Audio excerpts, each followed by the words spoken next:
عرب میں اور عربی زبان میں جب بھی کسی چیز کی عظمت بیان کرنی ہو تو اس کے لیے دور کا صیغہ استعمال کرتے ہیں۔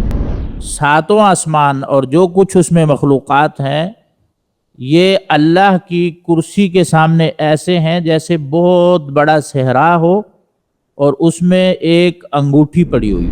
عرش پر مستوی ہونے کا جو معنی ہے وہ یہ ہے کہ اللہ رب العالمین عرش پر ہے، عرش پر بلند ہے، اس کی کیفیت کیا ہے اس کا ہمیں علم نہیں ہے۔ جب ہم ان مخلوقات کا ہمیں پتہ ہوگا، ہمارے ذہن میں استحضار ہوگا، ہمیں پتہ ہوگا کہ اللہ کی اتنی بڑی مخلوقات ہیں اور رب العالمین ان سے بھی بڑی ذات ہے، تو اللہ کی تعظیم دل میں پیدا ہوگی۔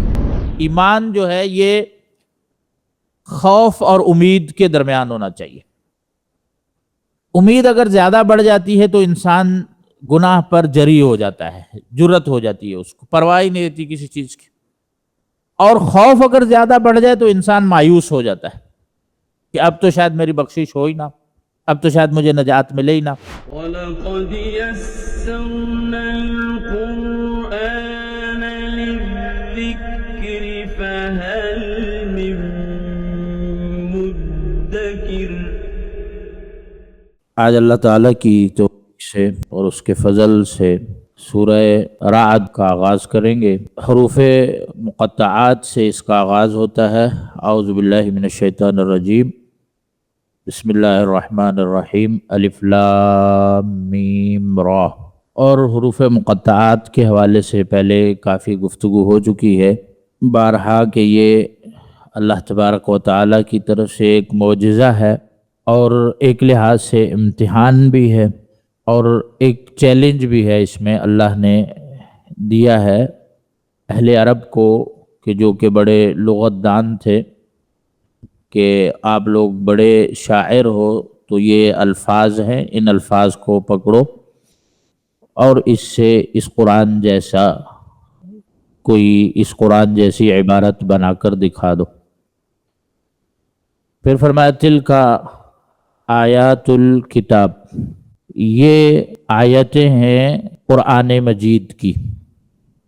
کتاب سے مراد یہاں قرآن مجید ہے۔ تلکا کے بارے میں نے آپ کو بتایا ہے پہلے بھی کہ یہ اس میں اشارہ ہے مؤنث کے لیے، دور کے لیے، لیکن یہاں استعمال اس لیے کیا گیا ہے کہ کتاب کی عظمت کو بیان کرنے کے لیے۔ عرب میں اور عربی زبان میں جب بھی کسی چیز کی عظمت بیان کرنی ہو تو اس کے لیے دور کا صیغہ استعمال کرتے ہیں۔ جیسے ہمارے ہاں جو ہے کسی کا ادب یا احترام کرنا ہو تو اس کے لیے ہم جمع کا صیغہ استعمال کرتے ہیں، اسی طرح فرمایا تلک آیات الکتاب والذی انزل الیک من ربک الحق، کہ جو آپ کے رب کی طرف سے اترا ہے قرآن، یہ آیات یہی حق ہے۔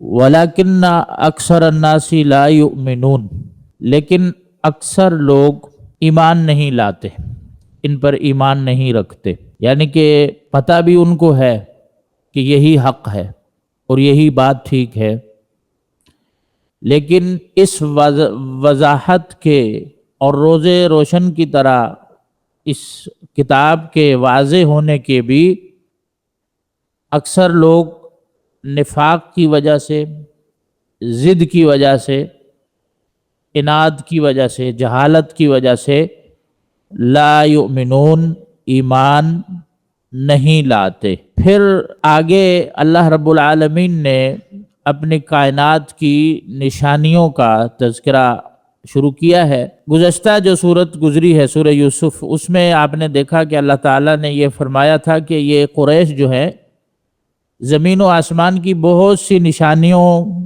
پر سے گزرتے بھی ہیں، دیکھتے بھی ہیں، لیکن ایمان نہیں لاتے۔ اب اس صورت میں اللہ تعالیٰ نے وہ کون سی کائنات کی نشانیاں ہیں ان کا تذکرہ فرمایا ہے۔ فرمایا کہ اللہ الذی رفع السماوات بغیر عمد، اللہ ہی وہ ذات ہے اسی کو کمال قدرت ہے کہ اس نے بلند کیا آسمانوں کو بغیر عمدن، بغیر ستونوں کے، ترونہا، جیسا کہ تم دیکھتے ہو آسمانوں کا کوئی سہارا نہیں ہے جن پر وہ کھڑے ہوں، نہ ان کے نیچے کوئی پلر ہے، لیکن کھڑے ہیں۔ کس طرح کھڑے ہیں؟ اللہ کے حکم سے۔ تو اللہ ہی وہ ذات ہے جس نے بلند کیا آسمانوں کو بغیر عمدن، بغیر ستون کے۔ عمد ستون اس میں جنس ہے، یہ مفرد کے لیے بھی بولا جاتا ہے، جمع کے لیے بھی بولا جاتا ہے۔ ترونہا، تم دیکھ رہے ہو، مشاہدہ کر رہے ہو۔ ثم استوى علی العرش، پھر رب العالمین نے عرش پر قرار پکڑا، یعنی عرش پر مستوی ہوا۔ یہ آیت جو ہے یہ پہلے بھی کافی دفعہ گزر چکی ہے، جس میں اللہ رب العالمین کے عرش پر مستوی ہونے کا تذکرہ ہے۔ تو عرش پر مستوی ہونے کا جو معنی ہے وہ یہ ہے کہ اللہ رب العالمین عرش پر ہے، عرش پر بلند ہے۔ اس کی کیفیت کیا ہے اس کا ہمیں علم نہیں ہے، اور کیفیت کے بارے میں سوال کرنا بھی ٹھیک نہیں ہے اور حرام ہے۔ سلف نے اسے انتہائی برا اور ناگوار سمجھا ہے۔ ایک دفعہ امام مالک رحمۃ اللہ علیہ سے کسی نے پوچھ لیا کہ اللہ تعالیٰ عرش پر کیسے مستوی ہے؟ تو امام مالک رحمۃ اللہ علیہ جو ہے اسی وقت اتنے طیش میں آ گئے اور اتنے رعب میں آ گئے کہ بڑا ایک عرصہ انہوں نے اپنا سر نیچے جھکائے رکھا اور پسینے سے شرابور ہو گئے کہ اس بندے نے کیسا سوال کر دیا ہے۔ اس کے بعد انہوں نے یہ جملہ کہا جو معروف اور مشہور ہے، کتابوں میں آج بھی نشر ہوتا ہے، لکھا جاتا ہے کہ الاستواء معلوم، کہ اللہ کا عرش پر مستوی ہونا معلوم ہے۔ کیسے ہمیں معلوم ہوا؟ قرآن اور حدیث سے کہ اللہ عرش پر مستوی ہے۔ والکیف مجہول، کیفیت کیسے ہے، کیا ہے، یعنی کیسے مستوی ہے، یہ مجہول ہے، اس کا ہمیں علم نہیں ہے۔ والایمان بہ واجب، اس پر ایمان لانا کہ وہ عرش پر مستوی ہے یہ واجب ہے، فرض ہے۔ والسؤال عنہ بدعہ، اور سوال کرنا کہ کیسے مستوی ہے یہ بدعت ہے۔ اور پھر بعد میں انہوں نے وہ جو سوال کرنے والا تھا اس سے کہا کہ میں سمجھتا ہوں تم بڑے شریر آدمی ہو، میری مجلس سے یہاں سے نکل جاؤ، یہاں تم نے دوبارہ نہیں آنا اور نہ بیٹھنا۔ تو اس سے پتہ چلتا ہے کہ سلف کے ہاں عقیدے کا جو مسئلہ تھا، اللہ کی صفات کا جو مسئلہ تھا، یہ بڑی اہمیت کا حامل تھا۔ اس میں وہ کسی قسم کی بھی عقلی رائے کی گنجائش نہیں دیتے تھے، کیونکہ عقل تو اللہ تعالیٰ کی ذات کو سمجھ ہی نہیں سکتی نا۔ عقل تو ابھی تک ہم مخلوق کو نہیں سمجھ سکے، تو خالق کو کہاں سے سمجھیں گے؟ جیسا اللہ نے بتایا ہے ویسا ہی ہم نے ماننا ہے۔ اللہ تعالیٰ نے فرمایا میں عرش پر مستوی ہوں، ہم کہیں گے آمنا و صدقنا کہ اللہ عرش پر مستوی ہے۔ اس کی کیفیت ہے اس کا ہمیں علم نہیں ہے، کیونکہ کیفیت اللہ نے بتائی نہیں ہے۔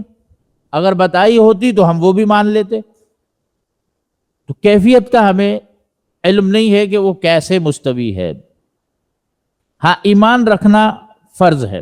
تو یہ اللہ تعالیٰ کی بہت بڑی نشانی ہے کہ رب العالمین عرش پر مستوی ہوا۔ وسخر الشمس والقمر، اور مسخر کر دیا اس نے سورج اور چاند کو، کہ اپنے ایک دورانیے میں چل رہا ہے، چاند بھی سورج بھی۔ یہ اللہ تعالیٰ کی بہت بڑی نشانیاں ہیں۔ آسمان خاص طور پر اہل علم امام ابن کثیر نے تفسیر ابن کثیر میں ذکر کیا ہے کہ آسمان سے، زمین سے آسمان کا جو فاصلہ ہے یہ 500 سال کا فاصلہ ہے، زمین سے آسمان کا فاصلہ جو آسمان دنیا ہے۔ اور آسمان دنیا کی اپنی موٹائی جو ہے وہ کتنا موٹا ہے، وہ بھی 500 سال کی۔ پھر آسمان دنیا سے دوسرا جو آسمان ہے اس سے اوپر، اس کا فاصلہ بھی 500 سال کا ہے، اور پھر دوسرے آسمان کی موٹائی بھی 500 سال ہے۔ اسی طرح ہر آسمان سے، ایک آسمان سے دوسرے آسمان کے درمیان کا جو فاصلہ ہے، تہ در تہ ہے، یہ 500 سال کا ہے۔ ان آسمانوں کی موٹائی بھی 500 سال کی ہے۔ اس سے آپ اندازہ لگائیں کہ رب العالمین کی ذات کتنی عظیم ذات ہے۔ ایک حدیث میں رسول اللہ صلی اللہ علیہ وسلم نے فرمایا کہ مَا السَّمَاوَاتُ السَّبْعُ وَمَا فِيهِنَّ وَمَا بَيْنَهُنَّ فِي الْكُرْسِي إِلَّا كَحَلَقَةٍ مُلْقَاةٍ بِأَرْضِ فُلَاتٍ، کہ جو 7 آسمان ہیں اور جو کچھ بھی ان کے اندر ہے، فرشتے ہو گئے۔ اب فرشتے آپ دیکھیں کہ اللہ کی اتنی عظیم مخلوق ہے، اتنی عظیم مخلوق ہے۔ جبرائیل علیہ السلام کے بارے میں آتا ہے کہ نبی کریم صلی اللہ علیہ وسلم نے جب ان کو دیکھا تو 600 پر تھے، ایک پر ان کا اتنا بڑا تھا کہ آسمان آدھے کو وہ چھپا دیتا تھا۔ اتنی بڑی مخلوق، یہ بھی آسمانوں میں رہتے ہیں۔ تو آپ صلی اللہ علیہ وسلم فرماتے ہیں کہ 7 آسمان اور جو کچھ بھی ان کے اندر ہے، یعنی فرشتے ہیں، اور فرشتوں کی تعداد اللہ ہی جانتا ہے، اور کتنی بڑی عظیم مخلوق ہیں۔ ایک ایک فرشتے کو اللہ نے کتنے جو ہے وہ عظمت کے ساتھ بنایا ہے۔ تو فرمایا کہ یہ جو 7 آسمان اور جو کچھ اس میں مخلوقات ہیں، یہ اللہ کی کرسی کے سامنے ایسے ہیں جیسے بہت بڑا صحرا ہو اور اس میں ایک انگوٹھی پڑی ہوئی۔ یہ 7 زمین، 7 آسمان اور ان کے درمیان بسنے والی مخلوقات اللہ کی کرسی کے مقابلے میں اتنی چھوٹی ہیں کہ بہت بڑے صحرا میں ایک چھوٹا سا کڑا یا ایک انگوٹھی پڑی ہوئی۔ اور پھر فرمایا کہ وَالْكُرْسِيُّ فِي الْعَرْشِ، کیونکہ عرش کا بھی ذکر ہے، ثُمَّ اسْتَوَىٰ عَلَى الْعَرْشِ، اسی آیت میں۔ کرسی کے مقابلے میں، کرسی عرش کے مقابلے میں اسی طرح ہے جیسے ایک بہت بڑے صحرا میں ایک انگوٹھی پڑی ہوئی، عرش کے مقابلے میں۔ اندازہ لگائیں کہ اللہ کا عرش کتنا بڑا ہے۔ اور پھر فرمایا کہ وَالْعَرْشُ لَا يُقَدِّرُ قَدْرَهُ إِلَّا اللَّهُ، عرش کتنا بڑا ہے، اس کا شمار اور اس کا حساب اللہ کے علاوہ کسی کو پتہ نہیں ہے۔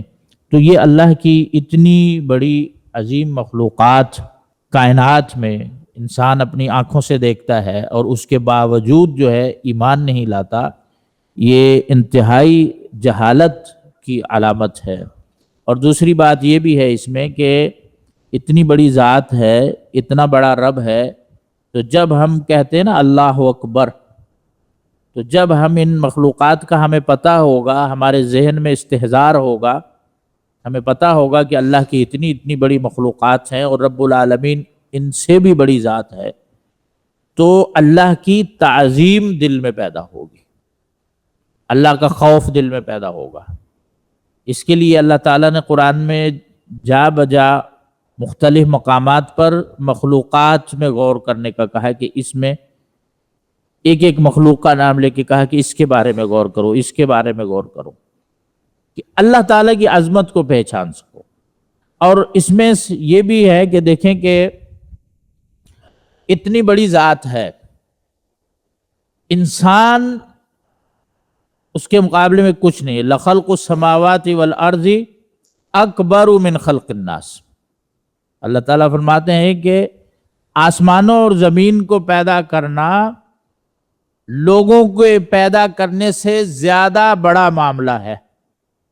اتنی بڑی ذات، اتنی بڑی مخلوقات بنانے والی، اس سب کے باوجود ہم اس سے الگ ہو کر کسی اور پر نظر جمائیں اور کسی اور سے امید لگائیں، یہ سراسر گمراہی اور بے وقوفی ہے۔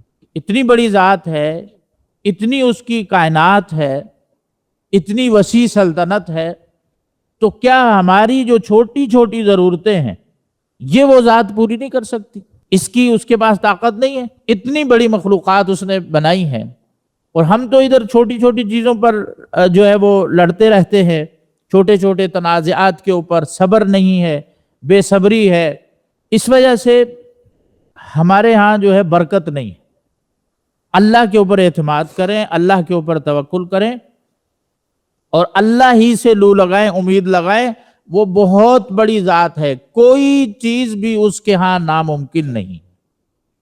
اللہ کے سپرد اپنے آپ کو کر دیں، اسی کے فرمان کے تابع بنوا دیں، کہ جس طرح رب العالمین فرما رہے ہیں کہ یہ جو سورج ہے، اتنی بڑی مخلوق ہے، یہ میرے حکم کے مطابق چلتا ہے۔ کبھی آپ نے دیکھا کہ کوئی چند منٹ لیٹ کیا ہو اس نے نکلنے میں؟ چاند کو کبھی دیکھا ہے کبھی اپنے جو اللہ نے اس کی منزلیں مقرر کی اس سے آگے پیچھے ہوا ہو؟ اتنی عظیم مخلوق، یعنی اتنی بڑی مخلوق ہے کہ ہماری اگر 13 لاکھ زمینیں ہوں تو اس سورج میں سما سکتی ہے، اتنا بڑا ہے۔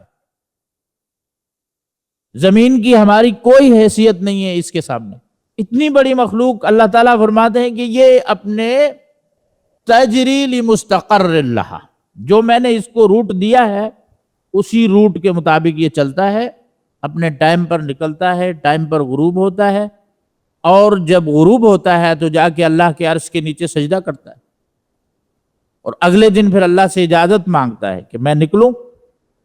اللہ تعالیٰ اجازت دیتا ہے، اس کے بعد نکلتا ہے۔ اور حدیث میں آتا ہے، نبی کریم صلی اللہ علیہ وسلم نے فرمایا ہے کہ جب قیامت کو اللہ نے قائم کرنا ہوگا تو یہ جا کے سجدہ کر کے اللہ سے اجازت چاہے گا، اللہ تعالیٰ کہے گا جہاں سے غروب ہوئے وہیں سے نکلو۔ اللہ کے حکم کے تابع ہے، اتنی بڑی مخلوق ہے۔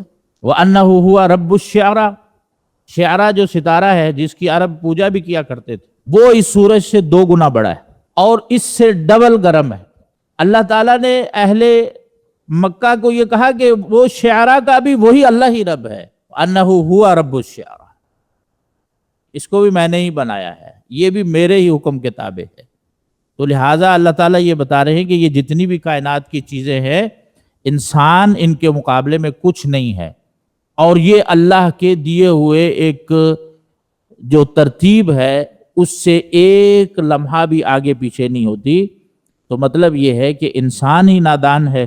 کل یجری لاجل مسمى، ہر ایک اس میں سے چل رہا ہے ایک وقت مقررہ کے لیے۔ یدبر الامر یفصل الآیات لعلکم بلقاء ربکم توقنون، کہ اللہ تعالی معاملات کی تدبیر کرتا ہے، اپنی نشانیوں کو واضح کر کر کے بتاتا ہے۔ کس لیے بتاتا ہے؟ لعلکم بلقاء ربکم توقنون، تاکہ تم اپنے رب سے ملاقات پر یقین کرو۔ وَهُوَ الَّذِي مَدَّ الْأَرْضَ، اللہ نے پہلے علوی جو نشانیاں تھیں آسمان کی وہ ذکر فرمائی، اس کے بعد فرمایا اب یہ سفلی زمین کی نشانیاں ہیں نیچے کی، اس کا تذکرہ شروع ہوا۔ وَهُوَ الَّذِي مَدَّ الْأَرْضَ، وہی ذات ہے جس نے پھیلا دیا ہے طول و عرض میں زمین کو۔ وَهُوَ یعنی وہی ذات ہے، الَّذِي جس نے مد الارض پھیلا دیا ہے زمین کو طول و عرض میں۔ وجعل فیہا رواسیہ، اور اس نے جمایا ہے پہاڑوں کو اس زمین پر تاکہ یہ ڈس بیلنس نہ ہو، اس کا بیلنس برقرار رہے۔ وانہارا، اور نہریں چلا دی ہیں اس نے اس زمین میں، یہ سب اس کی نشانیاں۔ ومن کل الثمرات جعل فیہا زوجین، ہر قسم کے پھل اس نے پیدا کیے ہیں اور ہر پھل کا جوڑا بنایا ہے۔ جوڑے کا مفسرین نے 2 معنی کیے ہیں۔ ایک معنی تو یہ ہے کہ ہر جنس میں میل اور فیمیل ہے، اور یہ جمادات میں بھی ہے، درختوں میں بھی ہیں، پھلوں میں بھی ہیں، ایک معنی یہ ہے۔ اور دوسرا معنی یہ ہے کہ اللہ نے مختلف ذائقے رکھنے والے، یعنی کوئی کھٹا ہے، کوئی میٹھا ہے، کوئی سفید ہے، کوئی سیاہ ہے، رنگوں کا اختلاف جو ہے، اس کو اللہ تعالیٰ نے زوجین قرار دیا ہے۔ یہ دونوں معنی اس میں شامل ہیں۔ تو فرمایا ومن کل الثمرات، ہر طرح کے پھلوں میں سے اس نے جوڑے بنائے ہیں. اثنین دو، یغشی اللیل النہار، رات کو دن سے چھپا دیتا ہے. ان فی ذلک لآیات لقوم یتفکرون، اس کے اندر بے شک اس میں یعنی یہ جو پھلوں کا الگ الگ ہونا، پھلوں کے جوڑے ہونا، زمین پر پہاڑوں کا میخیں بننا، نہروں کا بہنا، زمین کا پھیلنا، یہ سب اس میں آیات لقوم یتفکرون، عقل والے لوگوں کے لیے نشانیاں ہیں جو غور کرتے ہیں. وفی الارض قطع متجاورات، اور زمین میں مختلف ٹکڑے ایک دوسرے سے لگتے لگاتے، وجنات من اعناب، اور انگوروں کے باغات ہیں، وزرع، اور کھیت ہیں، ونخیل، کھجوروں کے درخت ہیں، سنوان، شاخدار، وغیر سنوان، اور ایسے بھی جو بے شاخ ہیں، یسقا بماء واحد، ان سب کو ایک ہی پانی دیا جاتا ہے. متجاورات کا معنی ہوتا ہے قریب قریب، متصل، کہ زمین کو آپ دیکھیں کہ یہ بھی اللہ کی قدرت ہے، زمین ایک ہی ہے، مٹی ایک جیسی ہے، ایک حصہ زرخیز ہے، شاداب ہے، دوسرا حصہ بنجر ہے، یعنی دونوں ساتھ ساتھ ہیں. ایک میں اناج اگ رہا ہے، دوسرے میں نہیں اگ رہا، ایک سرسبز ہے، ایک میں کچھ بھی نہیں ہے. سنوان کا معنی یہ ہے کہ ملے ہوئے، ایک تو یہ ہے کہ آپس میں ملے ہوئے ہیں، اور غیر سنوان جدا جدا الگ الگ. اور دوسرا معنی یہ ہے کہ درخت بھی کئی قسم کے ہوتے ہیں، کچھ ہوتے ہیں شاخدار، کچھ درخت ایسے جن کی ٹہنیاں ہوتی ہیں، شاخیں ہوتی ہیں، ایک سے دوسرا نکل رہا ہوتا ہے. اور غیر سنوان کچھ ایسے ہوتے ہیں جو صرف تنا ہوتے ہیں، یعنی نیچے سے اوپر تک صرف ایک ہی تنا ہے، ان کی کوئی شاخیں نہیں، کوئی ٹہنیاں نہیں. یہ سب بنانے والا، یہ سب کرنے والی ذات کون ہے؟ یسقا بماء واحد، یعنی اس کو پانی، وہ سیم پانی سب کو مل رہا ہے، ہوا بھی سیم ہے اور زمین بھی سیم ہے. ان سب کے باوجود یہ الگ الگ کیوں ہیں؟ یہ اس میں بھی اللہ تبارک و تعالیٰ کی ایک بہت بڑی نشانی ہے. وَنُفَضِّلُ بَعْضَهَا عَلَى بَعْضٍ فِي الْأُكُلِ، ہم فضیلت دیتے ہیں بعض کو بعض پر ذائقے میں، یعنی وہی زمین ہے، وہی پانی ہے، اور وہی ہوا ہے، ایک جیسے پھل ہے، لیکن ذائقے میں دونوں کے فرق ہے، کلر میں فرق ہے، حجم میں فرق ہے. یہ سب چیزیں کون ذات پیدا کرتی ہے؟ یہ فرق کون کرتا ہے؟ یہ سب اللہ تبارک و تعالیٰ کی ذات ہے. ان فی ذلک لآیات لقوم یعقلون، اس میں عقل مندوں کے لیے بہت سی نشانیاں ہیں. اب آپ یہاں سے اندازہ کریں کہ یہ اتنی اللہ تعالیٰ کی نعمتیں، اللہ نے اس کائنات میں سب ہمارے لیے بنایا ہے. خلق لکم ما فی الارض جمیعا، اللہ نے تمہارے لیے پیدا کیا ہے اس زمین میں جو کچھ بھی ہے. اب جب اللہ نے ہمارے لیے سب کچھ پیدا کیا ہے اور اس کے باوجود ہماری طرف سے ناشکری ہو، کفر ہو، شرک ہو، نافرمانی ہو اللہ کی، تو اللہ تعالیٰ کو غصہ آئے گا یا نہیں آئے گا؟ اللہ کا جو ہے غضب جو ہے وہ جوش میں آئے گا یا نہیں آئے گا؟ کہ سب کچھ میں نے ان کے لیے کیا، ان کے لیے یہ کائنات بنائی ہے، اور پوری کائنات کو ان کے لیے مسخر کر دیا ہے. حالانکہ یہ چھوٹے ہیں، کمزور ہیں، ان کے مقابلے میں دوسری مخلوقات بہت بڑی ہیں، بہت طاقتور ہیں، وہ میرے سامنے مسخر ہیں، وہ میرے حکم کی ذرا سی بھی عدولی نہیں کرتے، ایک لمحہ کے لیے آگے پیچھے نہیں ہوتے. لیکن یہ انسان ہے، خلق کے حساب سے بھی، پیدائش کے حساب سے بھی چھوٹا ہے، کمزور ہے، اس کے باوجود اس کی اتنی جرت ہے کہ اللہ تبارک و تعالیٰ کی جو اللہ کا اقتدار ہے، اللہ کی الوہیت ہے، اسی کو چیلنج کر دے. اللہ تعالیٰ کی نافرمانی جو ہے ڈھٹائی کے ساتھ کرے، لوگوں کے سامنے گناہ کرتے ہوئے شرم آئے، لیکن جب تنہائی میں ہو تو دھڑلے سے گناہ کرے. اصل حیا اللہ کی حیا ہے. نبی کریم صلی اللہ علیہ وسلم فرماتے ہیں کہ اذا لم تستحی فاصنع ما شئت، جب اللہ کی حیا نہیں آئی تو پھر جو من میں آئے کرتے چلے جاؤ، پھر کوئی چیز روکنے والی نہیں ہے. اصل یہ چیز ہے کہ اللہ کا حیا انسان کو برائی سے روکتا ہے، گناہ سے روکتا ہے، نافرمانی سے روکتا ہے۔ تو یہ اللہ تبارک و تعالیٰ کی اتنی بڑی عظیم مخلوقات ہیں، یہ سب اللہ نے ہمارے لیے مسخر کی ہیں، تو لہٰذا اس کی پوچھ گچھ جو ہم سے ہونی ہے یہ بھی بہت سخت ہونی ہے۔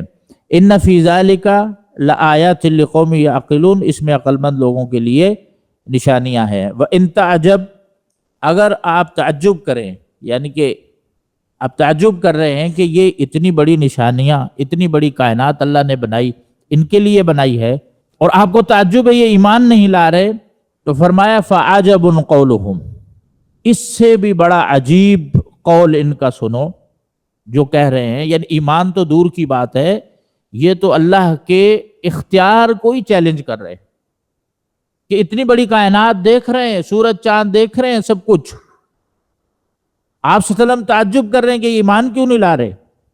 تو کہا فَعَجَبٌ قَوْلُهُمْ، ان کا اس سے بھی بڑا عجیب قول سنو، قَوْلُهُمْ أَإِذَا كُنَّا تُرَابًا أَإِنَّا لَفِي خَلْقٍ جَدِيدٍ، اگر ہم مٹی ہو جائیں گے تو کیا ہم دوبارہ کوئی پیدا کرے گا ہمیں؟ کوئی نئی شکل اور نئی پیدائش ہمیں کوئی دے گا؟ یہ سوال کر رہے ہیں۔ اتنی بڑی کائنات کو دیکھ رہے، سورج چاند کو دیکھ رہے ہیں، اس کے بعد سوال کر رہے ہیں کہ اگر ہم مر گئے، مٹی ہو گئے، اِنَّا لَفِي خَلْقٍ جَدِيدٍ، کیا پھر ہمیں کوئی نئی خلقت، نئی پیدائش کو ہمیں دی جائے گی؟ کون دے گا؟ اولئک الذین کفروا بربہم، فرمایا یہی لوگ ہیں جنہوں نے اپنے رب کا کفر کیا، واولئک الاغلال فی اعناقہم، اس کفر کی پاداش میں یہی وہ لوگ ہیں جن کے گلوں میں طوق ڈالے جائیں گے لوہے کے، واولئک اصحاب النار، یہی وہ لوگ ہیں جو جہنم میں رہنے والے ہیں، جس میں ہم فیہا خالدون، یہ اس میں ہمیشہ رہیں گے۔ اللہ تعالی ہم سب کو جہنم سے محفوظ فرمائے۔ وَيَسْتَعْجِلُونَكَ بِالسَّيِّئَةِ قَبْلَ الْحَسَنَةِ، یہ سب ان لوگوں کی جو جرت ہے، اللہ سے مقابلہ ہے، اللہ تعالیٰ کی نافرمانی میں اتنے آگے بڑھ گئے کہ اللہ کے ایک تو اختیار کو چیلنج کیا کہ یہ ہمیں کون اٹھائے گا دوبارہ، اور اس سے بڑی بات بھی انہوں نے کر دی، وہ کہا کہ یستعجلونک، جلدی طلب کرتے ہیں، بالسیئہ، سزا کو، برائی کو، قبل الحسنہ، یعنی اچھائی سے پہلے، راحت سے پہلے دکھ اور تکلیف کی ڈیمانڈ کر رہے ہیں کہ کیوں نہیں آ رہا عذاب، دیر کیوں ہو رہی ہے۔ وَيَسْتَعْجِلُونَكَ، اور جلدی مانگتے ہیں آپ سے، بِالسَّيِّئَةِ، برائی کو، قبل الحسنہ، بھلائی سے۔ وَقَدْ خَلَتْ مِن قَبْلِهِمُ الْمَثُلَاتُ، اور یقیناً ان سے پہلے بھی بطور مثال ایسی قومیں گزر چکی ہیں جن کو ہم نے سزائیں دی، یعنی کہ اس کے باوجود، یا ان کو پتہ ہے، معلوم ہے کہ ہم سے پہلے امتیں گزر چکی ہیں، اللہ ان کو پکڑ چکا ہے، ان کا محاسبہ کر چکا ہے، ان کو غرق کر چکا ہے، ان کو تباہ کر چکا ہے، وہ سارا کچھ دیکھتے ہیں، سنتے ہیں، واقعات پڑھتے ہیں، اس کے باوجود جو ہے جلدی کر رہے ہیں کہ ہمیں جلدی سزا کیوں نہیں دی جا رہی، عذاب لیٹ کیوں ہو رہا ہے، والعیاذ باللہ۔ وقد خلت، یعنی یقیناً ان سے پہلے گزر چکی ہیں، المثلات، مثالیں، کہ جن قوموں نے اللہ کی نافرمانی کی، ان کو اللہ نے تباہ کیا، غرق کیا، یہ مثالیں موجود ہیں، تو اب یہ ان مثالوں سے عبرت کیوں نہیں پکڑتے؟ وَإِنَّ رَبَّكَ لَذُو مَغْفِرَةٍ لِلنَّاسِ عَلَىٰ ظُلْمِهِمْ، اللہ تعالیٰ نے اپنی رحمت کا یہاں تذکرہ فرمایا ہے کہ ان کی پکڑ فوراً اس وجہ سے نہیں ہو رہی کہ اللہ رب العالمین معاف کرنے والا اور رحیم ہے۔ عَلَىٰ ظُلْمِهِمْ، ان ربک، بے شک آپ کا رب، لذو مغفرۃ، بخشنے والا ہے، للناس، لوگوں کو، علی ظلمہم، ان کے ظلم کے باوجود، یعنی وہ ظلم کرتے ہیں، زیادتی کرتے ہیں، اللہ کے ساتھ کفر کرتے ہیں، شرک کرتے ہیں، اللہ کی نافرمانی کرتے ہیں، اللہ کو چیلنج کرتے ہیں، اللہ تعالیٰ کے اختیار کو، عذاب کی جلدی کر رہے ہیں کہ جلدی آ جائے۔ یہ کیوں نہیں اللہ ان کی پکڑ کر رہا؟ کیونکہ اللہ تعالیٰ ہے، بہت سی چیزیں وہ معاف فرما دیتا ہے۔ وَإِنَّ رَبَّكَ لَشَدِيدُ الْعِقَابِ، اور بے شک آپ کا رب سخت سزا دینے والا بھی ہے، یعنی کہ جو رحیم ہے جتنا، اس کے مقابلے میں وہ سزا میں بھی بڑا سخت ہے۔ اس کو کہتے ہیں خوف اور امید۔ اہل علم فرماتے ہیں کہ الایمان بین الخوف والرجاء، ایمان جو ہے یہ خوف اور امید کے درمیان ہونا چاہیے۔ امید اگر زیادہ بڑھ جاتی ہے تو انسان گناہ پر جری ہو جاتا ہے، جرت ہو جاتی ہے، اس کو پرواہ ہی نہیں رہتی کسی چیز کی۔ اور خوف اگر زیادہ بڑھ جائے تو انسان مایوس ہو جاتا ہے کہ اب تو شاید میری بخشش ہو ہی نہ، اب تو شاید مجھے نجات ملے ہی نہ۔ تو دونوں کا غلبہ ٹھیک نہیں ہے، دونوں کو برابر لے کر چلنا ہے کہ اللہ جس طرح مغفرت کرنے والا ہے اسی طرح اللہ رب العالمین شدید العقاب بھی ہے۔ تو دونوں چیزوں کو سامنے رکھا جائے۔ وَيَقُولُ الَّذِينَ كَفَرُوا لَوْلَا أُنزِلَ عَلَيْهِ آيَةٌ مِّن رَّبِّهِ، یہاں وہ اہل کفر کا جو ایک وتیرہ رہا ہے ہر قوم کا اپنے نبی کے ساتھ، وہ آیات کو فراموش کر دیتے تھے اور ڈیمانڈ کرتے تھے کہ کوئی نیا معجزہ ہمیں ملنا چاہیے۔ تو فرمایا کہ وَيَقُولُ الَّذِينَ كَفَرُوا، اور کہتے ہیں وہ لوگ جنہوں نے کفر کیا، لولا انزل علیہ آیۃ من ربہ، رسول اللہ صلی اللہ علیہ وسلم کے رب کی طرف سے کوئی نشانی یعنی معجزہ کیوں نہیں اترا ان کے ساتھ، تو معجزہ کیوں نہیں لے کر آئے؟ تو اللہ تعالیٰ یہ بتا رہے کہ اتنی بڑی نشانیاں ہیں، یہ ان پر کوئی اثر نہیں کر رہی، الگ سے ایک نشانی کا مطالبہ کر رہے ہیں۔ تو پھر رب العالمین نے آپ صلی اللہ علیہ وسلم کو تسلی دیتے ہوئے حکم دیا کہ انما انت منذر ولکل قوم ہاد، کہ آپ صرف خبردار کرنے والے ہیں، ڈرانے والے۔ آپ کا جو مشن ہے ان کو نشانیاں دکھانا نہیں ہے، اگر ان کو نشانیاں دکھا بھی دی جائیں اور دیکھنے کے بعد بھی لوگ نہیں ایمان لائے تو فرمایا انما انت منذر، آپ ڈرانے والے ہیں، خبردار کرنے والے ہیں، سمجھانے والے ہیں، یہ آپ کی ذمہ داری یہ ہے بس۔ وَلِكُلِّ قَوْمٍ ہاد، اور اللہ نے ہر قوم کے لیے ہادی بھیجا ہے، یعنی رسول بھیجا ہے۔ اللہ یعلم ما تحمل کل انثی وما تغیض الارحام وما تزداد، یہ اللہ تعالیٰ نے اپنی قدرت کی ایک اور نشانی کا تذکرہ فرمایا ہے کہ فرمایا اللہ جانتا ہے، کیا جانتا ہے؟ ما تحمل کل انثی، کہ جو بھی مادہ نے اپنے شکم میں حمل اٹھایا ہوا ہے، یعنی کہ جو بھی مادہ کے پیٹ میں بچہ ہوتا ہے وہ نر ہے یا مادہ ہے، خوبصورت ہے بدصورت ہے، طویل العمر ہوگا یا کم عمر ہوگی اس کی، یہ ساری باتیں اللہ ہی جانتا ہے۔ اللہ یعلم ما تحمل کل انثی، اللہ جانتا ہے جو شکم میں ہے ہر مادہ کے۔ وما تغیض الارحام، اور رحم کا جو گھٹنا بڑھنا ہے، یعنی کہ جو رحم میں کمی ہوتی ہے، غیظ کا مطلب ہوتا ہے، تغیظ کا معنی کمی ہوتی ہے۔ وما تزداد، جو بڑھتا ہے، رحم کی جو مدت ہے، کیونکہ جو بھی بچہ ہوتا ہے رحم میں اس کی اللہ نے ایک مقرر مدت، ایک ٹائم رکھا ہوا ہے اس کی ولادت کا، وہ ٹائم کبھی بڑھتا ہے کبھی کم ہوتا ہے۔ جیسے کہ انسانوں میں 9 مہینے ہیں، کبھی 10 مہینے ہو جاتا ہے، 11 ہو جاتا ہے، کبھی کم ہو جاتا ہے، 7 مہینے 8 مہینے بھی ہو جاتا ہے۔ تو فرمایا کہ یہ رحم میں جو مدت کا بڑھنا ہے یا کم ہونا ہے، اس کا بھی علم صرف اللہ تعالیٰ کی ذات کو ہے۔ وَكُلُّ شَيْءٍ عِندَهُ بِمِقْدَار، اور ہر چیز اللہ رب العالمین کے پاس ایک اندازے کے مطابق ہے، یعنی کہ کس نے کتنی زندگی پانی ہے، کس کو کتنا رزق ملنا ہے، یہ سب اللہ رب العالمین نے اس کا اندازہ لگایا ہوا ہے۔ عالم الغیب والشہادہ، وہ پوشیدہ چیزوں کا بھی جاننے والا ہے اور ظاہری چیزوں کا بھی جاننے والا ہے۔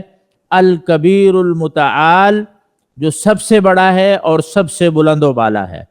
سواء منکم من اسر القول ومن جہر بہ ومن ہوا مستخف باللیل وسارب بالنہار، اس آیت میں اللہ تعالیٰ نے اپنے علم غیب کی تفصیل ذکر کی ہے کہ فرمایا سواء منکم، برابر ہے، اللہ کے نزدیک سب برابر ہے۔ من اسر القول، تم میں سے کوئی چھپ کر بات کرے، کو بات کو چھپائے، دل میں رکھے، ومن جہر بہ، جو کوئی بلند آواز کہے کسی بات کو، ومن ہوا مستخف باللیل، جو رات کو چھپا ہوا ہے، وسارب بالنہار، جو دن میں چل رہا ہے، یہ سب اللہ تعالیٰ کے ہاں برابر ہے۔ یعنی کہ السر عندہ علانیہ، جو پوشیدہ چیز ہے اس کے لیے ایسا ہی ہے جیسے بالکل ظاہر ہو، اس سے کوئی چیز ڈھکی چھپی نہیں ہے۔ سواء منکم، برابر ہے اس کے نزدیک تم میں سے، من اسر القول، جو کسی بات کو کوئی چھپائے، رازدانی رکھے، یہ بھی وہ جانتا ہے، ومن جہر بہ، کوئی اگر جو آواز بلند کوئی بات کرتا ہے وہ بھی جانتا ہے، ومن ہوا مستخف باللیل، جو رات کو چھپا ہوا ہے اس کو بھی وہ جانتا ہے، وسارب بالنہار، اور جو رات کو دن میں چل رہا ہے اس سے بھی بخوبی وہ واقف ہے۔ اس کے نزدیک دونوں برابر ہیں، علم میں اس کے کوئی فرق نہیں ہے۔ لہ معقبات من بین یدیہ ومن خلفہ یحفظونہ من امر اللہ، اللہ کے پہرے دار ہیں۔ معقبات سے مراد وہ فرشتے ہیں جو انسان کی حفاظت کرتے، بات جو انسان کو حادثات سے بچاتے ہیں۔ انسان عموماً یہ سمجھتا ہے، اور یہ ایک عقل کا دھوکہ بھی ہے انسان کو، کہ انسان یہ سمجھتا ہے کہ یہ جو میں بچتا ہوں مصیبتوں سے، آفتوں سے، یہ میری اپنی تدبیر ہے، اگر میں سیفٹی کے اچھے انتظامات کر لوں تو پھر مجھے حادثات سے یا کسی بھی مصیبت میں مبتلا ہونے سے کوئی خطرہ نہیں ہے۔ یہ انسان کی ایک اپنی ذہنی اختراع ہے، سوچ ہے۔ تمام کے تمام معاملات اللہ کے ہاتھ میں۔ اللہ رب العالمین جب چاہتا ہے تو پھر اس کو کوئی نہیں ٹال سکتا، کتنے بھی آپ سیفٹی کے انتظامات کر لیں، ہاں کرنے چاہیے، یہ اس سے یہ نہ کوئی سمجھے کہ نہیں کوئی حفاظتی تدابیر نہیں اختیار کرنی چاہیے، کرنی چاہیے، لیکن ان تدابیر پر ایمان نہیں رکھنا چاہیے، اعتماد نہیں کرنا چاہیے۔ اعتماد صرف اللہ تعالیٰ کی ذات پر، کہ اللہ کے نبی سے پوچھا گیا کہ اللہ کے نبی توکل کیا ہے، کہ کیا میں اپنے اونٹ کو کھلا چھوڑ دوں اور اللہ پر توکل کروں کہ خود ہی آ جائے گا واپس؟ آپ نے فرمایا نہیں، اعقل ثم توکل، پہلے اس اونٹ کو باندھو پھر اللہ پر اعتماد کرو، یعنی کہ اپنی طرف سے تدبیر اختیار کرو، لیکن اس تدبیر پر ایمان نہیں رکھو کہ اگر میں نے ایسے کر لیا تو نقصان نہیں ہوگا۔ نہیں، نقصان جو اللہ تبارک و تعالیٰ چاہتے ہیں اس کو کوئی نہیں روک سکتا۔ لہو معقبات، یہ بھی اللہ تعالیٰ کا احسان ہے کہ اس نے فرشتے مقرر کیے ہوئے ہیں جو انسان کی حفاظت کرتے ہیں، 2 فرشتے اس کے سامنے سے، ایک اور 2 فرشتے اس کے پیچھے سے اس کی حفاظت کے لیے۔ اور آپ نے یہ نوٹ بھی کیا ہوگا، کافی دفعہ ایسے ہوتا ہے انسان کے ساتھ کہ کہیں جا رہا ہے، اگر گاڑی وغیرہ ڈرائیو کر رہا ہے، خیال اگر ادھر ادھر ہے تو اچانک جو ہے نظر اس کی سامنے اڑ جاتی ہے کہ یار کوئی چیز آ رہی ہے، لگ نہ جاؤں۔ یہ جو اچانک انسان کا فوراً متنبہ ہو جانا ہے اور ایک چیز پر فوکس کرنا ہے، یہ اللہ تبارک و تعالیٰ کی وہ مدد ہے، وہ فرشتے ہیں جو انسان کی حفاظت کے لیے مامور ہوتے ہیں، جو فوراً اس کو اس بات پر تنبیہ کر دیتے ہیں۔ آپ صلی اللہ علیہ وسلم کی حدیث ہے کہ آپ نے فرمایا کہ اللہ نے اس کے لیے، اس کی حفاظت کے لیے فرشتے مقرر کیے ہوئے ہیں جو اس کی حفاظت کرتے رہتے ہیں حادثات سے، آفتوں سے، مصیبتوں سے۔ لیکن جب پھر اللہ کا حکم آ جاتا ہے تو فرمایا پھر یہ ہٹ جاتے ہیں سائڈ سے۔ جب اللہ تعالیٰ نے کوئی فیصلہ کر چکا ہوتا ہے کہ یہ ہو کر رہنا ہے تو پھر وہ آگے سے ہٹ جاتے ہیں اور وہ پھر حادثہ اور مصیبت واقع ہو جاتی ہے۔ ان اللہ لا یغیر ما بقوم حتی یغیروا ما بانفسہم، اللہ تبارک و تعالی جو بھی قوم اگر ان کے ساتھ کوئی معاملہ ہے تو اس کو اس وقت تک تبدیل نہیں فرماتا یہاں تک کہ وہ خود کو تبدیل نہ کر لیں۔ یہ دونوں معنی میں استعمال ہوتا ہے، خیر میں بھی شر میں بھی، کہ اللہ تبارک و تعالیٰ کسی بری قوم کو بھلائی عطا نہیں کرتا جب تک وہ برائی چھوڑ کے بھلائی کو اختیار نہ کر لیں، اور اسی طرح اللہ تعالیٰ کسی بھلائی والی قوم کو اس وقت تک نقصان نہیں دیتا جب تک کہ وہ بھلائی کو چھوڑ کے برائی کا انتخاب نہ کر لیں۔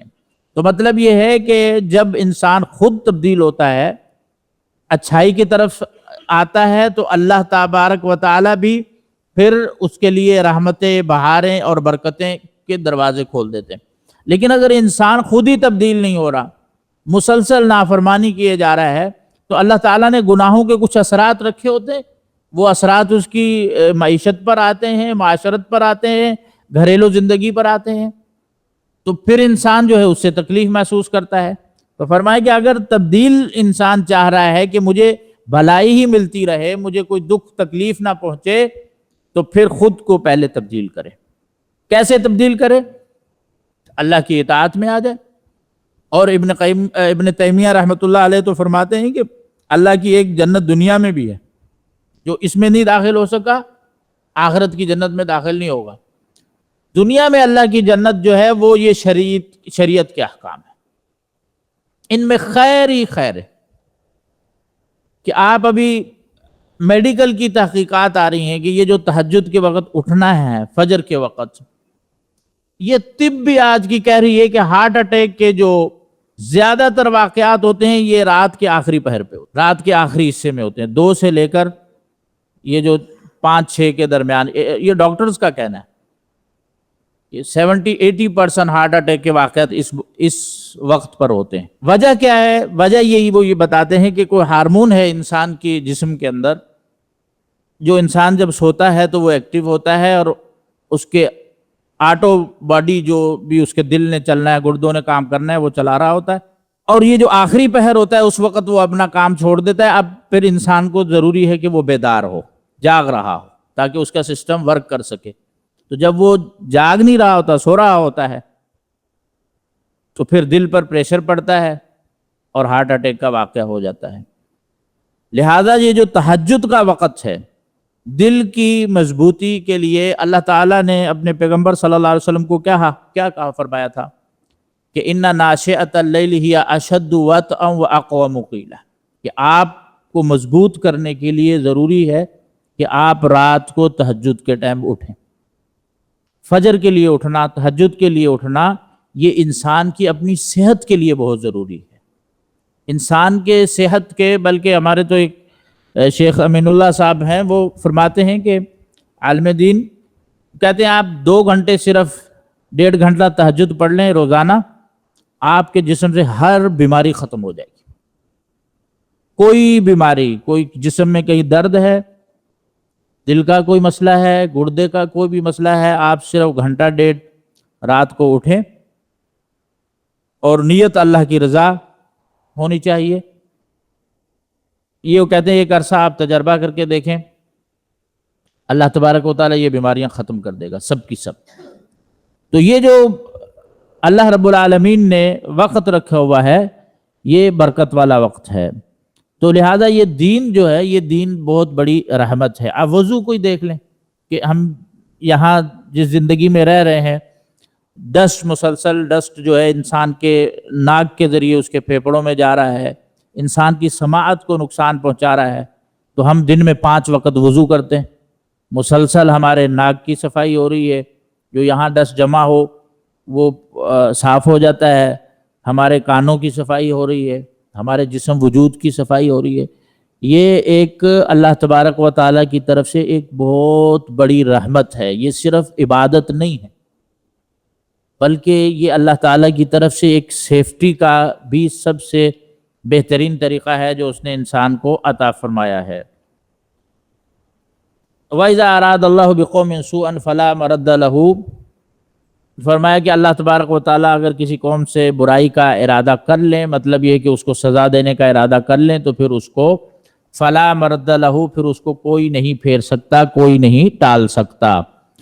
انبیاء نے بھی دعائیں فرمائی تھیں۔ ابراہیم علیہ السلام کے پاس جب فرشتے آئے اور انہوں نے کہا ہم قوم لوط کو تباہ کرنے لگے ہیں، تو ابراہیم علیہ السلام جھگڑنے لگے ان سے، یجادلنا فی قوم لوط، اللہ تعالیٰ سے جھگڑنے لگے کہ ان سے عذاب ٹال دیا جائے۔ لیکن اللہ رب العالمین نے یہی فرمایا کہ ابراہیم اعرض عن ھذا، کہ ابراہیم اس سے صرف نظر کریں، انہ قد جاء امر ربک، بے شک آپ کے رب کا حکم آ چکا ہے، وانہم آتیہم عذاب غیر مردود، ان کو اب عذاب آ کر رہے گا جو کسی صورت ٹلنے والا نہیں ہے۔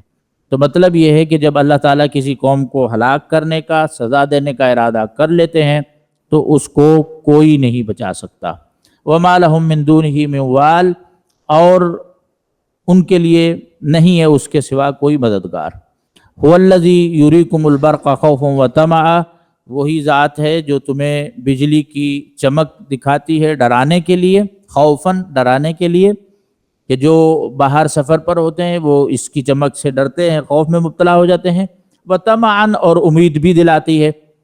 امید کس کو؟ جو کسان ہیں، جو کھیتی باڑی کرنے والے ہیں، ان کو بارش کی ضرورت ہوتی ہے، پانی کی ضرورت ہوتی ہے، تو انہیں ایک لحاظ سے امید پیدا ہو جاتی ہے کہ بارش آ رہی ہے، اب ہمارے لیے پانی کا اللہ نے بندوبست کر دیا ہے۔ تو برق یعنی بجلی کی چمک میں اللہ نے یہ دونوں رکھے ہیں، خوف بھی رکھا ہے، امید بھی رکھی ہے۔ وَيُنشِئُ السَّحَابَ الثِّقَالَ، اور بھاری بادلوں کو وہ پیدا کرتا ہے جو پانی کو اٹھا کر چلتے ہیں، یہ بھی وہی اللہ کی ذات ہے جو کرتی ہے۔ وَيُسَبِّحُ الرَّعْدُ بِحَمْدِهِ، اب یہ بجلی کی جو چمک ہے، یہ اتنی طاقت بادلوں کی، اللہ تعالیٰ فرماتے ہیں یہ بھی میری تسبیح کرتے ہیں۔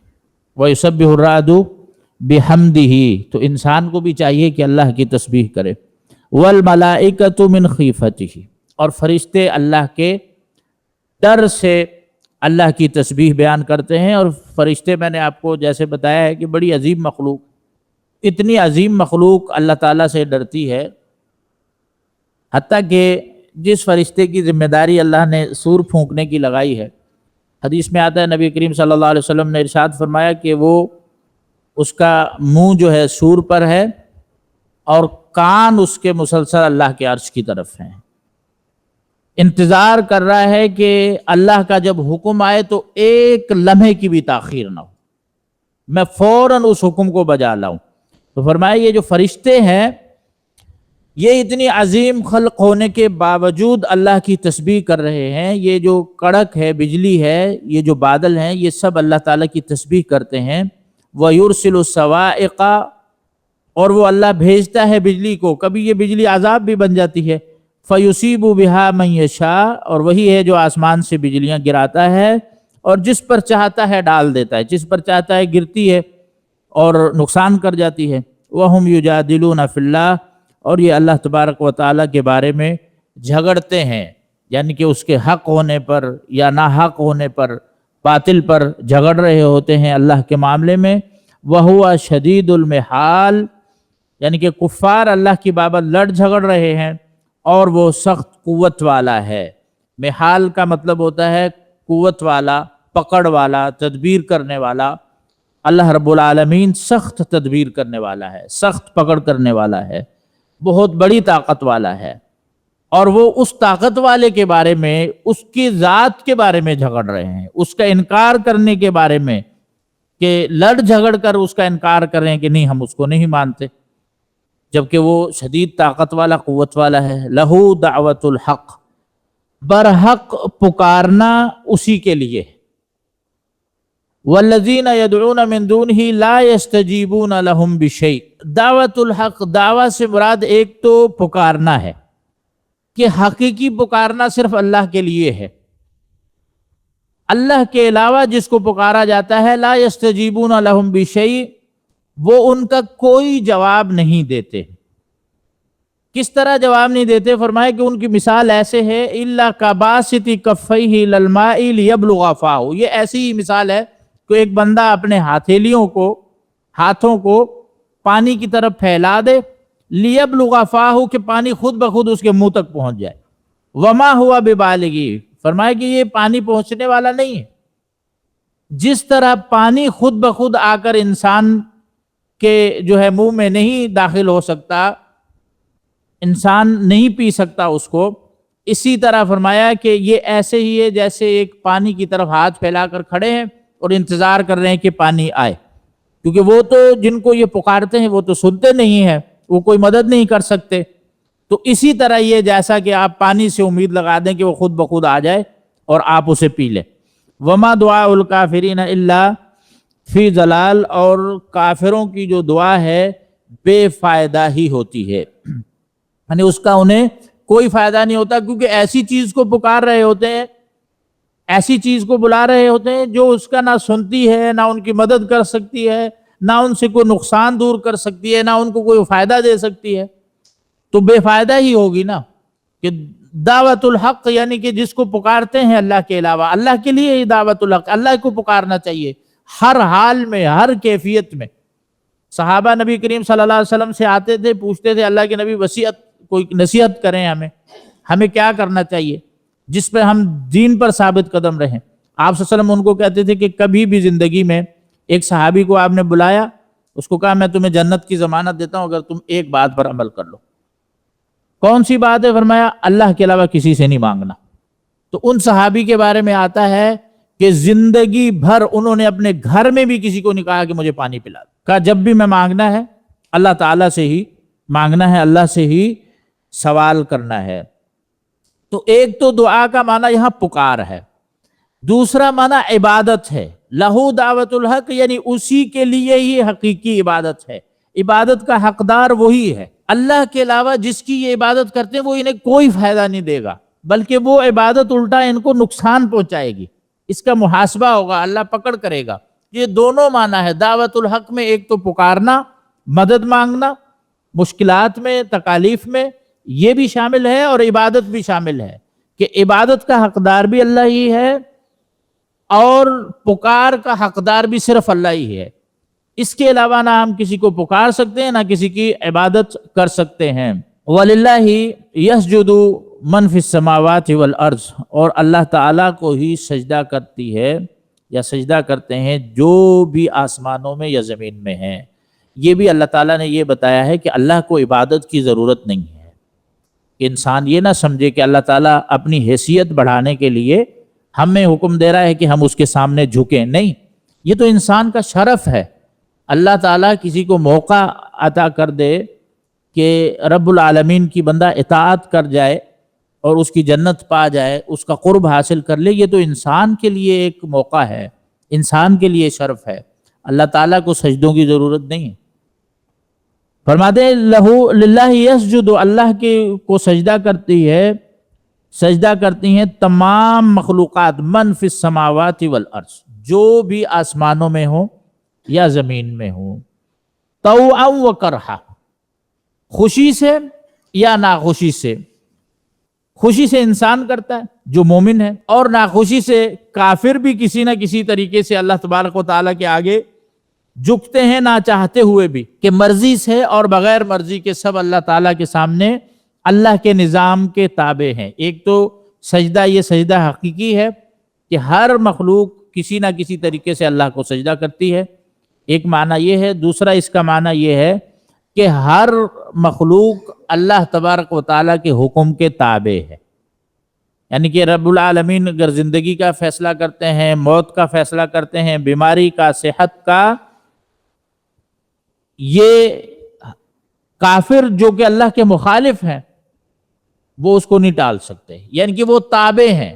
یسجدو من فی السماوات والارض، جو کچھ بھی ہے زمین اور آسمان میں وہ اللہ کے تابع ہے۔ ایک معنی ہے کہ اللہ کو سجدہ کرتا ہے، دوسرا یہ ہے کہ وہ اللہ کے حکم کے تابع ہے، وہ چاہے یا نہ چاہے، اس کی مرضی ہو یا نہ مرضی ہو، لیکن اللہ کے نظام کے تحت ہے۔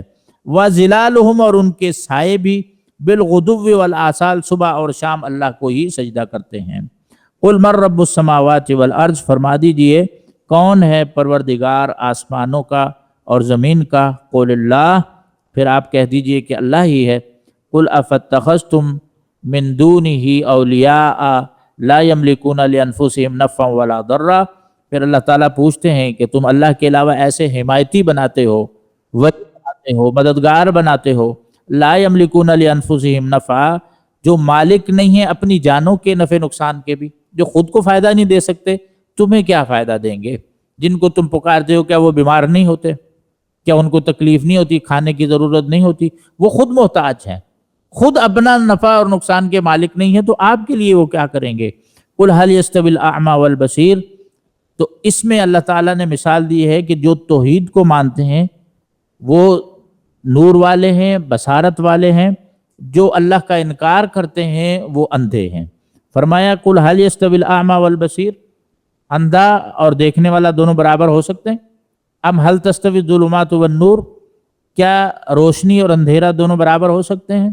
ام جعلوا للہ شرکاء خلقوا كخلقہ، یا انہوں نے اللہ کے ایسے شریک بنا لیے ہیں کہ ان کی نظر میں ان کی پیدائش مشتبہ ہو گئی ہے، مطلب یہ کہ اللہ کے علاوہ انہوں نے ایسے لوگ بنائے ہیں، اختیار کیے ہیں الہ، جنہوں نے کچھ بنایا ہو، پیدا کیا ہو، اور اس پیدائش کو دیکھ کر ان کی نظر میں شبہ پیدا ہو گیا ہو کہ شاید یہ بھی کچھ کر سکتے ہیں، یہ بھی مدد کر سکتے ہیں۔ ام جعلوا للہ شرکاء، کیا انہوں نے اللہ کے لیے کوئی شریک مقرر کیے ہیں، خلقوا کا خلق ہی، جنہوں نے پیدا کیا ہو جیسے اللہ نے پیدا کیا ہے، فتشابہ الخلق علیہم، یعنی کہ وہ شبہ کا شکار ہو گئے ہوں، یہ بھی خالق ہیں یہ بھی خالق ہیں۔ فرمایا نہیں، قل اللہ خالق کل شیء، کہ اللہ ہی پیدا کرنے والا ہے ہر چیز کا، وہو الواحد القہار، وہی واحد یعنی اکیلا ہے، یکتا ہے، القہار غالب ہے۔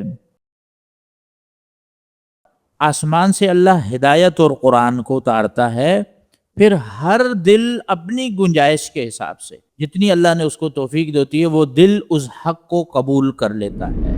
اللہ تبارک و تعالی ہی قابض اور باسط ہے، وہی جس پر چاہتا ہے رزق تنگ کرتا ہے اور جس پر چاہتا ہے کشادہ کر دیتا ہے۔ آپ صلی اللہ علیہ وسلم نے فرمایا صلہ رحمی یہ ہے کہ من قطعک وصلتہ، جو آپ کو توڑے آپ سے کٹے آپ اس سے ملیں، آپ اس کو جوڑنے کی کوشش کریں۔